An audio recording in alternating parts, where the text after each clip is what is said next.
বিভিন্ন প্রতিষ্ঠানে ছুটে চলে সাকিবের গাড়িবহর। খেলার মাঠের মতোই অদম্য তার গতি।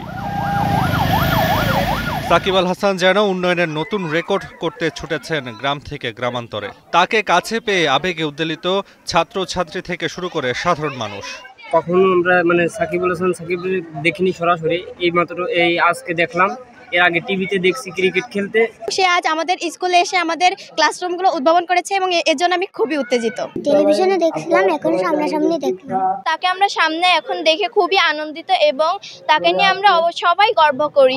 স্বাস্থ্য এবং স্বাদের মধ্যে চমৎকার একটা ব্যালেন্স করে পীর প্রিমিয়াম আয়োডাইজড লবণ। সাকিব একদিনে উদ্বোধন করেন 9টি উন্নয়ন প্রকল্প, যার মধ্যে রয়েছে 4,81,00,000 টাকার 5টি প্রাথমিক বিদ্যালয়ের ভবন নির্মাণ, 8,53,41,000 টাকার 3টি রাস্তা এবং 30 লাখ টাকা খরচে একটি কমিউনিটি ক্লিনিক। 5টি সরকারি প্রাথমিক বিদ্যালয়ের বিল্ডিং ভবনের ভিত্তিপ্রস্তর স্থাপন করলেন এবং 3টি রাস্তা প্রশস্তকরণের উদ্বোধন করেছেন। এই বিল্ডিং যাতে অল্প দিনের ভিতর কাজ শেষ হওয়ার পরে যাতে আমাদের ছেলে পেলে ওই বিল্ডিং এ লেখাপড়া করতে পারে। আমাদের এখানে আগে অনেক ভাঙাচোরা একটা বিল্ডিং ছিল, এখন সাকিব ভাই আমাদের এই বিল্ডিংটা অনেক ভালো করে দিছে। সরকারি প্রাথমিক বিদ্যালয়ের শিক্ষক, ছাত্রছাত্রী, এলাকাবাসী আমরা অনেক অনেক গর্বিত এবং ধন্য। একদিকে কোটি কোটি টাকার উন্নয়ন কাজের সুখবর, অন্যদিকে সাকিব আল হাসানের মতো বিশ্বসেরা ক্রিকেটারকে কাছে পাওয়া ছিল মাগুরার মানুষের কাছে বাড়তি পাওনা।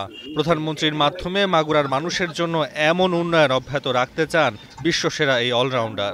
এবং মাননীয় প্রধানমন্ত্রী সেই দিক থেকেই কাজ করে যাচ্ছেন এবং আমরা তার দিক নির্দেশনা মেনেই তার হাতকে আরো শক্ত করার জন্য কাজ করে যাচ্ছেন। তো আপনারা সবাই দোয়া করবেন যেন মাননীয় প্রধানমন্ত্রী সুস্থ থাকেন, দেশকে আরো এগিয়ে নিয়ে যেতে পারেন এবং একই সাথে আমরা মাগুরা সহ পুরো বাংলাদেশের উন্নয়ন ঘটাতে সক্ষম হই। তিনি প্রায় 14 কোটি টাকা মূল্যের 9টি প্রকল্পর উদ্বোধন এবং ভিত্তিপ্রস্তর স্থাপন করেছেন, যার মাধ্যমে মাগুরা সদর উপজেলায় মানুষের মধ্যে যে আর্থসামাজিক পরিবর্তন, এই পরিবর্তনটা অবশ্যই সাধিত হবে।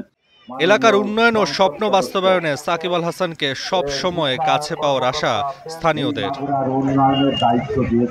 এখন মাগুরা।